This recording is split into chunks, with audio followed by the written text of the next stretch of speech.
ಸ್ನೇಹಿತರೆ, ಮೀಡಿಯಾ ಮಾಸ್ಟರ್ಸ್ಗೆ ಸ್ವಾಗತ, ಸುಸ್ವಾಗತ. ಗೆಳೆಯರೆ, ಇನ್ನು ಮುಂದೆ ಭಾರತದ ಮಿಸೈಲುಗಳು ಮತ್ತಷ್ಟು ಶಕ್ತಿಶಾಲಿ ಆಗತ್ವೆ.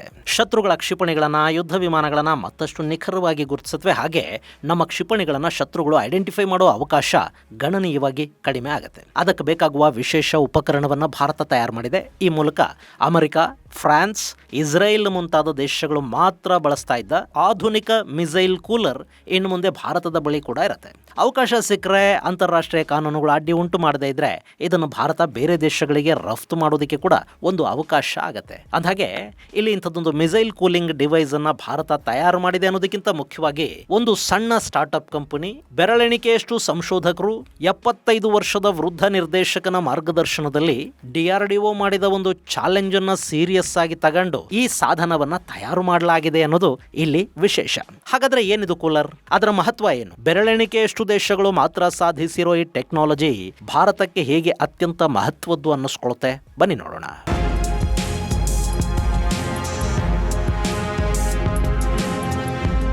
ಗೆಳೆಯರೆ, ಮಿಸೈಲ್ಸ್ ಇವತ್ತು ಶತ್ರುಗಳನ್ನ ಮಟ್ಟ ಹಾಕೋದ್ರಲ್ಲಿ ದೊಡ್ಡ ಮಟ್ಟದಲ್ಲಿ ಪರಿಣಾಮ ಬೀರುವ ಆಯುಧ ಅಂದ್ರೆ ಅದು ಮಿಸೈಲ್ ಮತ್ತು ಡ್ರೋನ್. ಆದರೆ ಈ ಮಿಸೈಲ್ಗಳನ್ನು ಪತ್ತೆ ಮಾಡೋದಕ್ಕೆ, ಅವುಗಳನ್ನು ನ್ಯೂಟ್ರಲೈಸ್ ಮಾಡೋದಕ್ಕೆ ಕೂಡ ಸಾಕಷ್ಟು ವ್ಯವಸ್ಥೆಗಳಿವೆ. ಹಾಗೆ ನ್ಯೂಟ್ರಲೈಸ್ ಮಾಡೋದ್ರಲ್ಲಿ ಸ್ವಲ್ಪ ಮಟ್ಟಿಗೆ ಸಮಸ್ಯೆಗಳು ಕೂಡ ಇವೆ. ಇಲ್ಲಿ ಮಿಸೈಲ್ ಅಂದ ಕೂಡಲೇ ಎಲ್ಲ ಮಿಸೈಲ್ಗಳು ಒಂದೇ ಥರ ಅಲ್ಲ. ನಮ್ಮಲ್ಲಿ ಬ್ಯಾಲಿಸ್ಟಿಕ್ ಮಿಸೈಲ್ಗಳಿವೆ, ಸೂಪರ್ಸಾನಿಕ್, ಹೈಪರ್ಸಾನಿಕ್, ಕ್ವಾಸಿ ಬ್ಯಾಲಿಸ್ಟಿಕ್, ಹೀಗೆ ನಾನಾ ರೀತಿಯ ಮಿಸೈಲ್ಗಳು. ಹಾಗೇನೆ air to air, air to surface, surface to air, surface to surface, ಹೀಗೆ ಥರಾವರಿ ಮಿಸೈಲುಗಳು. ಈ ಮಿಸೈಲ್ಗಳನ್ನು ಲಾಂಚ್ ಮಾಡಿದ ನಂತರ ಅವು ನಿಖರವಾಗಿ ಶತ್ರುಗಳ ಟಾರ್ಗೆಟ್ ಅನ್ನು ಮುಟ್ಟಬೇಕಲ್ಲ, ಅದಕ್ಕೆ ಅವುಗಳಲ್ಲಿ GPS ಅಥವಾ ಸ್ಯಾಟಲೈಟ್ ಗೈಡೆಡ್ ವ್ಯವಸ್ಥೆ ಇರುತ್ತೆ. ಈ ಮೂಲಕ ಟಾರ್ಗೆಟ್ ಅನ್ನು ಫಿಕ್ಸ್ ಮಾಡೋದಕ್ಕೆ ಸಾಧ್ಯ ಆಗುತ್ತೆ. ಹಾಗೆ ಇನ್ನು ಕೆಲ ಮಿಸೈಲ್ಗಳಲ್ಲಿ, ವಿಶೇಷವಾಗಿ ಕಡಿಮೆ ಖರ್ಚಿನ ಟ್ಯಾಕ್ಟಿಕಲ್ ಮಿಸೈಲ್ಸ್ ಏನಿವೆ, ಅವುಗಳಲ್ಲಿ ಇನ್ಫ್ರಾರೆಡ್ ಸೀಕರ್ಸ್ ಅನ್ನ ಅಳವಡಿಸಿರ್ತಾರೆ. ಟಾರ್ಗೆಟ್ಗಳನ್ನ ಐಡೆಂಟಿಫೈ ಮಾಡಿ ಅವುಗಳನ್ನ ಹೊಡೆದು ಹಾಕೋದಿಕ್ಕೆ ಈ ಮಿಸೈಲ್ಗೆ ದಾರಿ ತೋರಿಸೋದು ಈ ಇನ್ಫ್ರಾರೆಡ್ ಸೀಕರ್. ಇಲ್ಲಿ ಈ ಮಿಸೈಲ್ ಅಲ್ಲಿ ನೀವು ನೋಡ್ತಾ ಇದ್ದೀರಲ್ಲ, ಇದೇ ಸೀಕರ್. ಇದನ್ನ ಮಿಸೈಲಿನ ಕಣ್ಣು ಅಂತ ಕೂಡ ಕರೀತಾರೆ. ಗೆಳೆಯರೆ, ಮೊನ್ನೆ ಅಮೆರಿಕ ಹಾಗೂ ಇರಾನ್ನ ಯುದ್ಧದಲ್ಲಿ ಅಮೆರಿಕದ ಒಂದಷ್ಟು ಯುದ್ಧ ವಿಮಾನಗಳನ್ನ ಇರಾನ್ ಹೊಡಿತು ಅನ್ನೋ ಸುದ್ದಿಗಳು ಬಂತು. ಇರಾನಿನ ಹತ್ರ ಏರ್ ಡಿಫೆನ್ಸೇ ಇಲ್ಲ. ಇಷ್ಟಾದ್ರೂ ಅವರು ಅಮೆರಿಕದ F-15, F-35ಗಳನ್ನ ಹೇಗೆ ಹೊಡೆದು ಹಾಕಿದ್ರು ಅಂತ ಜಗತ್ತು ಆಶ್ಚರ್ಯ ಪಡ್ತಾ ಇತ್ತು. ಅಲ್ಲಿ ಅವರು ಬಳಸಿದ್ದು ಇದೇ ಇನ್ಫ್ರಾರೆಡ್ ಸೀಕರ್ ಇರೋ ಮಿಸೈಲ್ಗಳನ್ನ.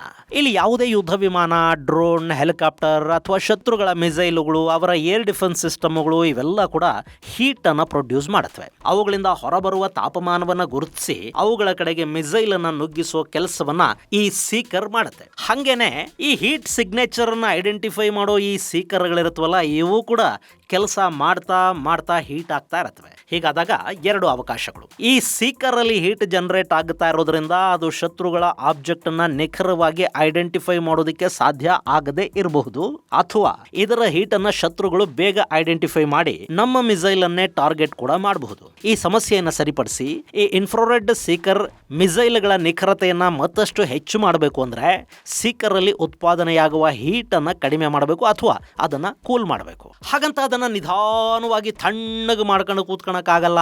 ಯಾಕೆಂದ್ರೆ ಮಿಸೈಲ್ಗಳಿಗೆ ಸಮಯ ಹೆಚ್ಚಿರೋದಿಲ್ಲ.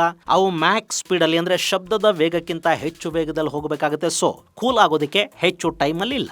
ಇನ್ನು ಮಿಸೈಲ್ಗೆ ನೀವು ಯಾವುದೇ ಎಕ್ಸ್ಟ್ರಾ ಕೂಲರ್ ಅನ್ನ ಅಳವಡಿಸುವಾಗ ಅದರ ತೂಕ ಕೂಡ ಹೆಚ್ಚಾಗಬಾರ್ದು. ಯಾಕೆಂದ್ರೆ ಮಿಸೈಲ್ನ ತೂಕನೇ ಹೆಚ್ಚಾದ್ರೆ ಅದರ ವಾರ್ ಹೆಡ್ ಕೆಪಾಸಿಟಿ ಕಡಿಮೆ ಆಗುತ್ತೆ. ಹಂಗೇನೆ ಅದಕ್ಕೆ ಅಳವಡಿಸುವ ಆ ಕೂಲರ್ ಅಲ್ಲಿ ವೈಬ್ರೇಷನ್ ಕೂಡ ಇರಬಾರ್ದು. ಇದು ಒಂಥರ ವಿಪರೀತ ಕಾಂಪ್ಲಿಕೇಟೆಡ್ ಟೆಕ್ನಾಲಜಿ. ಅದನ್ನು ಸಾಧಿಸಿದ್ರೆ ಭಾರತದ ಮಿಸೈಲ್ಗಳು, ಅದರಲ್ಲೂ ಇನ್ಫ್ರಾರೆಡ್ ಸೀಕರ್ ಮಿಸೈಲ್ಗಳ ಕಾರ್ಯಕ್ಷಮತೆ ಹೆಚ್ಚಾಗುತ್ತೆ. ಇನ್ನು ಈ ತಂತ್ರಜ್ಞಾನವನ್ನು ಈಗಾಗಲೇ ಅಮೆರಿಕ, ಫ್ರಾನ್ಸ್ ಹಾಗೂ ಇಸ್ರೇಲ್ಗಳು ಹೊಂದಿವೆ.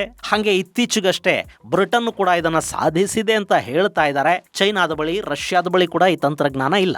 ಸೊ ಈಗ ಇರುವ ದೇಶಗಳಿಂದ ಅದನ್ನ ಆಮದು ಮಾಡ್ಕೋಬಹುದು. ಆದ್ರೆ ಅದಕ್ಕೆ ಕೂಡ ಕೆಲ ಬಾರಿ ಮಿಸೈಲ್ ಟೆಕ್ನಾಲಜಿ ಕಂಟ್ರೋಲ್ ರೆಜಿಮ್ ಅಡ್ಡಿಯನ್ನು ಉಂಟು ಮಾಡುತ್ತೆ. ಜೊತೆಗೆ ಎಲ್ಲವನ್ನು ಆಮದು ಮಾಡ್ಕೊಳ್ತಾ ಹೋಗೋದಿದೆಯಲ್ಲ, ಇದು ಒಂಥರ ಡಿಪೆಂಡೆನ್ಸಿಯನ್ನ ಹೆಚ್ಚು ಮಾಡುತ್ತೆ. ನಮ್ಮ ಆಯುಧ ಸ್ವಾತಂತ್ರ್ಯವನ್ನ ಕಡಿಮೆ ಮಾಡುತ್ತೆ. ಅಗತ್ಯ ಸಂದರ್ಭದಲ್ಲಿ ಸಪ್ಲೈ ಮಳೆ ಕೊರತೆ ಉಂಟಾದರೆ ಅದರ ಪರಿಣಾಮ ನಮ್ಮ ಆಯುಧ ಉತ್ಪಾದನೆಯ ಮೇಲೆ ಉಂಟಾಗುತ್ತೆ. ಹೀಗಾಗಿ ನಾವೇ ಅದನ್ನ ಮಾಡ್ಕೋಬೇಕು ಅಂತ DRDO ಅಂದ್ಕೋತಾ ಇತ್ತು.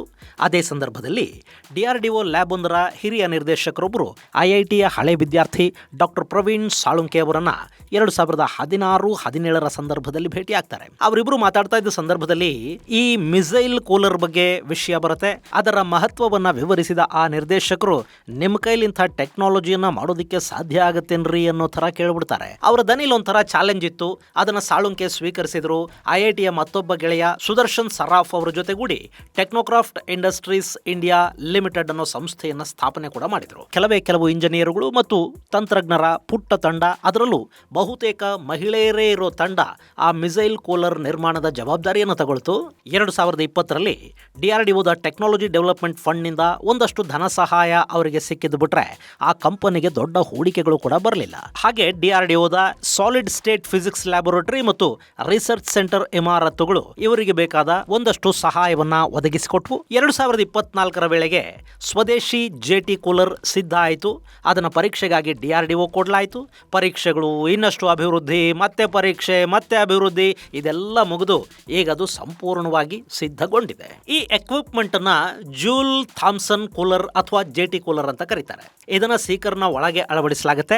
ಈ ಉಪಕರಣದ ತೂಕ ಬರೀ 10ರಿಂದ 15 ಗ್ರಾಂ ಮಾತ್ರ. ಇದು ಹೆಚ್ಚಿನ ಒತ್ತಡದ ಅನಿಲವನ್ನ ಒಂದು ಸಣ್ಣ ರಂಧ್ರದ ಮೂಲಕ ವಿಸ್ತರಿಸುವ ಹಾಗೆ ಮಾಡುತ್ತೆ. ಈ ಮೂಲಕ ತಾಪಮಾನ ಬೇಗ ಕುಸಿಯೋ ಹಾಗೆ ಇದು ನೋಡ್ಕೊಳ್ಳುತ್ತೆ. ಇದನ್ನೇ ಜೂಲ್ ಥಾಮ್ಸನ್ ಎಫೆಕ್ಟ್ ಅಂತ ಕರೀತಾರೆ. ಹೀಗೆ ಸಣ್ಣ ರಂಧ್ರದ ಮೂಲಕ ಅತಿ ಒತ್ತಡದ ಅನಿಲವನ್ನ ಹರಿಸೋದ್ರಿಂದ ಇನ್ಫ್ರಾರೆಡ್ ಡಿಟೆಕ್ಟರ್ ಸೆಕೆಂಡುಗಳಲ್ಲೇ ಸುಮಾರು -175 ಡಿಗ್ರಿ ಸೆಲ್ಸಿಯಸ್ ನಿಂದ -196 ಡಿಗ್ರಿ ಸೆಲ್ಸಿಯಸ್ ವರೆಗೆ ಅತಿ ಶೀತ ತಾಪಮಾನಕ್ಕೆ ಅದನ್ನ ತಣಿಸುತ್ತೆ. ಹೀಗೆ ಮಾಡೋದ್ರಿಂದ ಸೀಕರ್ ಒಳಗೆ ಉತ್ಪನ್ನವಾಗುವ ಹೀಟ್ ತಣ್ಣಗಾಗುತ್ತೆ. ಅಲ್ಲಿ ಕನ್ಫ್ಯೂಷನ್ಗೆ ಅವಕಾಶ ಇರೋದಿಲ್ಲ. ಶತ್ರುಗಳ ಮಿಸೈಲ್ಗಳು, ವಿಮಾನಗಳು, ಹೆಲಿಕಾಪ್ಟರ್ ಮುಂತಾದವುಗಳ ಹೀಟ್ ಅನ್ನ ಗುರುತಿಸಿ ಅವುಗಳನ್ನ ಡಿಟೆಕ್ಟ್ ಮಾಡೋದಕ್ಕೆ ಇನ್ಫ್ರಾರೆಡ್ ಡಿಟೆಕ್ಟರ್ಗೆ ಸುಲಭ ಆಗತ್ತೆ. ಈ ಸಾಧನೆಯ ಮೂಲಕ ಈಗ ಭಾರತ ಈ ಮಿಸೈಲ್ ಕೂಲಿಂಗ್ ಟೆಕ್ನಾಲಜಿಯನ್ನ ಹೊಂದಿರುವ ಕೆಲವು ದೇಶಗಳ ಪಟ್ಟಿಯಲ್ಲಿ ಸ್ಥಾನವನ್ನು ಪಡ್ಕೊಳ್ತಾ ಇದೆ.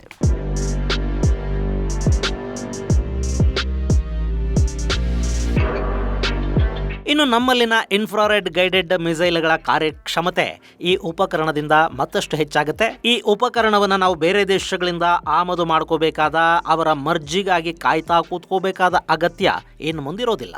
ಹಾಗೆ ಮುಂದಿನ ದಿನಗಳಲ್ಲಿ ಭಾರತ ಇದನ್ನ ಮಿತ್ರ ದೇಶಗಳಿಗೆ ರಫ್ತು ಮಾಡೋ ಬಗ್ಗೆ ಕೂಡ ಯೋಚನೆ ಮಾಡ್ತಾ ಇದೆ. ಅವಕಾಶ ಸಿಕ್ಕರೆ ಮಿಸೈಲ್ ಟೆಕ್ನಾಲಜಿ ಕಂಟ್ರೋಲ್ ರೆಜಿಮ್ನ ಕಾನೂನುಗಳಿಗೆ ಧಕ್ಕೆ ಆಗದ ಹಾಗೆ ಇದನ್ನ ರಫ್ತು ಮಾಡೋದಕ್ಕೆ ಸಾಧ್ಯ ಆದ್ರೆ ಭಾರತ ಈ ಕೂಲರ್ ಅನ್ನ ಅಳವಡಿಸಿದ ಮಿಸೈಲ್ಗಳನ್ನ ಎಕ್ಸ್ಪೋರ್ಟ್ ಮಾಡೋ ಮೂಲಕ ತನ್ನ ರಕ್ಷಣಾ ರಫ್ತನ್ನ ಹೆಚ್ಚು ಮಾಡಿಕೊಳ್ಳೋದಕ್ಕೆ ಅವಕಾಶ ಇರುತ್ತೆ. ಹಾಗೆ ಸಣ್ಣ ಸ್ಟಾರ್ಟ್ಅಪ್ ಕಂಪನಿಯೊಂದರ ಈ ಸಾಧನೆ ನಮ್ಮಲ್ಲಿನ ಇನ್ನುಳಿದ ಡಿಫೆನ್ಸ್ ಸ್ಟಾರ್ಟ್ಅಪ್ಗಳಿಗೊಂದು ಸ್ಫೂರ್ತಿ ಆದ್ರೆ ನಮ್ಮ ರಕ್ಷಣಾ ಕ್ಷೇತ್ರದಲ್ಲಿ ಹೊಸ ಅನ್ವೇಷಣೆಗಳು ಮತ್ತಷ್ಟು ಹೆಚ್ಚಾಗುತ್ತವೆ ಮತ್ತು ಅದು ಭಾರತವನ್ನ ಆಧುನಿಕ ಆಯುಧಗಳ ವಿಷಯದಲ್ಲಿ ಅನ್ಯರ ಮೇಲಿನ ಅವಲಂಬನೆಯಿಂದ ಹೊರಗಿಡೋದಕ್ಕೆ ಸಹಾಯ ಮಾಡುತ್ತೆ. ಗೆಳೆಯರೇ, ಮುಂದೆ ನಡೆಯಲಿರೋ ಯುದ್ಧಗಳು ಹೆಚ್ಚಿನ ಪ್ರಮಾಣದಲ್ಲಿ ತಂತ್ರಜ್ಞಾನ ಮತ್ತು ಆಧುನಿಕ ಉಪಕರಣಗಳ ಮೂಲಕವೇ ಆಗತ್ವೆ. ಅಲ್ಲಿ ಸ್ಪೀಡ್ ಅನ್ನೋದು ತುಂಬಾ ಮುಖ್ಯ ಆಗುತ್ತೆ. ಆಯುಧಗಳು ಎಷ್ಟು ಬಲಿಷ್ಠವಾಗಿವೆ, ಎಷ್ಟು ಸಂಖ್ಯೆಯಲ್ಲಿವೆ ಅನ್ನೋದಕ್ಕಿಂತ ಹೆಚ್ಚಾಗಿ ಶತ್ರುಗಳ ಆಯುಧಗಳನ್ನ ಎಷ್ಟು ವೇಗವಾಗಿ ನಾಶ ಮಾಡೋದಕ್ಕೆ, ಅವರನ್ನ ನಿಶಸ್ತ್ರಗೊಳಿಸೋದಕ್ಕೆ, ಅವರಿಗೆ ಹೆಚ್ಚು ನಷ್ಟ ಉಂಟು ಮಾಡೋದಕ್ಕೆ ಸಾಧ್ಯ ಆಗುತ್ತೆ ಅನ್ನೋದ್ರ ಮೇಲೆ ಯುದ್ಧದ ಸೋಲು ಗೆಲುವುಗಳು ನಿರ್ಧಾರ ಆಗತ್ವೆ. ಸೊ ಭಾರತದಲ್ಲಿ ತಂತ್ರಜ್ಞಾನದ ಅನ್ವೇಷಣೆ ಮತ್ತು ಅಭಿವೃದ್ಧಿ ಇನ್ನೂ ವೇಗವಾಗಿ, ಇನ್ನೂ ದೊಡ್ಡ ಮಟ್ಟದಲ್ಲಿ ಆಗಬೇಕಿದೆ. ಆ ನಿಟ್ಟಲ್ಲಿ ಕೆಲಸ ಮಾಡ್ತಾ ಇರೋ ಎಲ್ಲ ತಂತ್ರಜ್ಞರನ್ನ ಅಭಿನಂದಿಸೋಣ. ಇದು ಗೆಳೆಯರೆ ಸ್ವದೇಶಿ ಮಿಸೈಲ್ ಕೂಲರ್ ಕಥೆ. ಮುಂದಿನ ಸಂಚಿಕೆಯಲ್ಲಿ ಮತ್ತಷ್ಟು ವಿಶೇಷಗಳ ಜೊತೆ ಮತ್ತೆ ಭೇಟಿ ಆಗೋಣ. ಅಲ್ಲಿವರೆಗೆ ಜೈ ಹಿಂದ್, ಜೈ ಕರ್ನಾಟಕ.